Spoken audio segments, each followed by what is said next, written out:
bonjour, très heureux de vous revoir comme à chaque semaine évidemment. C'est un jour de joie quand on ouvre le studio pour s'adresser à vous. Aujourd'hui, on va parler formation dans la QDR en particulier. On a travaillé à toute une équipe euh, à un projet que nous aimerions vous présenter. Pour en parler, j'ai demandé à une des protagonistes, on était deux ou trois ou quatre selon les jours, à préparer ça depuis une année à peu près. J'ai demandé donc à Madame Comtois, qui est en même temps coordonnatrice de la section de Waro. Bonjour, ça va? Bonjour Jean, ben oui, ça va bien, merci, toi aussi. Oui. Alors, ce projet qui s'appelle d'abord comment? En fait, on l'a appelé l'école de la vie, mais c'est un titre provisoire. Comme tu disais, ça fait presque plus qu'un an et demi qu'on y travaille. Bon, alors l'école de la vie, ça veut dire, on va dire, vieillir vivant tant qu'à faire. Hein. Ça serait le bon nom qu'on choisirait. Mais pourquoi vieillir vivant?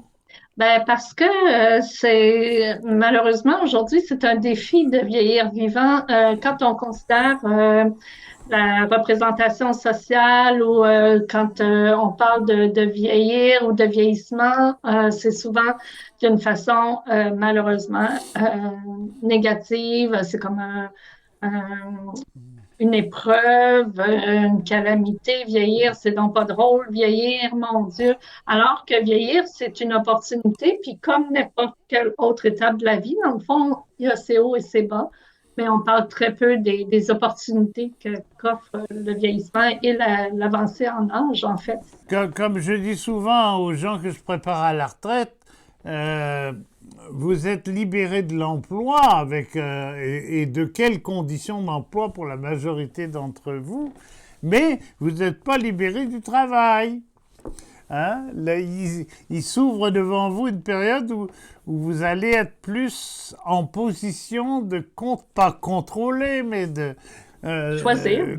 oui, de choisir tout simplement, effectivement, c'est le bon mot, de choisir vos activités et non pas choisir simplement le sable de la Floride ou les bonnes marques de matelas dont on abuse à la télévision. Bon, donc c'est ça, vieillir vivant. Alors, qu'est-ce qu'on fait, Ben, quoi? en fait, peut-être pour mettre en contexte, cette idée-là est arrivée par des rencontres, c'est ça, de deux, trois, quatre personnes. Puis on s'est mis à réfléchir ensemble là-dessus. Puis on se rend compte, en fait, puis dans la pratique aussi, parce qu'on s'est inspiré du programme Antidote VIT dont on a déjà parlé ensemble, on se rend compte que l'expérience individuelle du vieillissement, elle est souvent positive, mais c'est ça, l'expérience sociale ou la représentation sociale. Et là, il y a comme une espèce de clash entre les deux. Alors, on s'est dit, on se rend compte dans les ateliers que les gens, quand ils réalisent ça, ils font comme, c'est vraiment une découverte, puis ils se rendent compte qu'au final, ben oui, on peut bien vieillir, puis que, en fait, pas bien vieillir, mais vieillir vivant. Parce que la différence entre bien vieillir ou vieillir actif ou là, il y a un certain dictat, vieillir vivant, ça veut dire vieillir euh, en conscience, ou vieillir en fonction de qui on est, de ce qu'on a envie de vivre. C'est simplement, bon, la vie a fait de nous ce que nous sommes, mais nous pouvons faire quelque chose de ce que la vie a fait de nous. Ouais, puis fait tout pour rester jeune. En fait, puis ce qui serait important aussi de dire, c'est qu'on parle de formation, mais en fait, on propose 3 jours dans un endroit merveilleux qui est le manoir Diouville sur l'île Saint-Bernard. Alors, on se rencontre, on discute, on échange, on est en atelier. Il y a des gens qui viennent nous présenter sous forme de rencontres, discuter, émettre des idées. Alors, ça va être un gros brassage d'idées, des ateliers aussi. On va pouvoir mettre la main à la pâte. L'idée, c'est vraiment de faire autour des trois thèmes ou des trois axes d'antidote que sont le vieillissement vivant, les valeurs reliées à l'avancée en âge et toutes les transitions qu'on vit en vieillissant, puis la quête de sens qui est rattachée. Donc, on va travailler autour de ces thèmes-là avec des gens qui vont venir de l'extérieur, mais aussi où les participants ne seront pas que des participants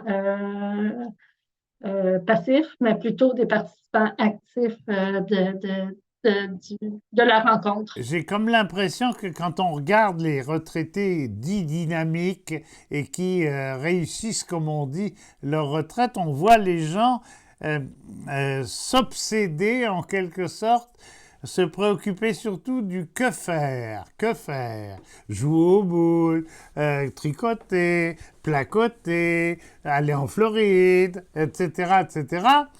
Mais pas du tout sur le thème qui je suis, qu'est-ce que je veux faire de ma vie. Il s'agit de libérer son projet, ses désirs évidemment au sens très large, de projet, bon, qu'est-ce que... c'est pas me valoriser aux yeux des autres, c'est pas faire le malin dans la consommation et le paraître, c'est aller en profondeur. C'est pas une thérapie cependant, hein, c'est vraiment, j'allais dire, c'est réservé aux gens normaux. Mais c'est quelque chose qui est très original parce que on l'a monté toute pièce. Bien sûr, il y avait Antidote en arrière, il y avait votre expérience, mais justement, on a réussi à l'adapter à la réalité du vieillissement. Donc, ça va se passer en quelque sorte, c'est comme j'allais dire, une vraie retraite. Sur l'île Saint-Bernard. Oui. C'est ça, mais au bon sens du mot, hein, c'est-à-dire un endroit où on peut poser nos choses, et reposer nos vies en quelque sorte, et puis éventuellement, ça pourra recycler aussi un certain nombre de choses. Hein, qu'on avait laissé endormis, des vieux talents, mais aussi des confidences. Je n'ai pas réussi à traverser la perte de mon compagnon de vie, par exemple, alors que peut-être c'est une occasion c'est ça le recyclage, hein, le véritable recyclage. Oui, puis c'est sûr que le vieillissement nous amène aussi à réfléchir à la finitude, à l'inachèvement, à des thèmes qu'on aborde rarement, mais pourtant qui font partie aussi de cette étape-là où on prend conscience pleinement là, de ça. Puis quand on parle de retraite, on pourrait dire de retraiter, vraiment tous ces aspects-là. Merci beaucoup de cet aperçu en espérant que ça va attirer, comme on dit, les candidatures et les réservations, parce que sans réservation, on ne pourrait pas évidemment organiser la chose. À bientôt, Madame Comtois, et merci beaucoup.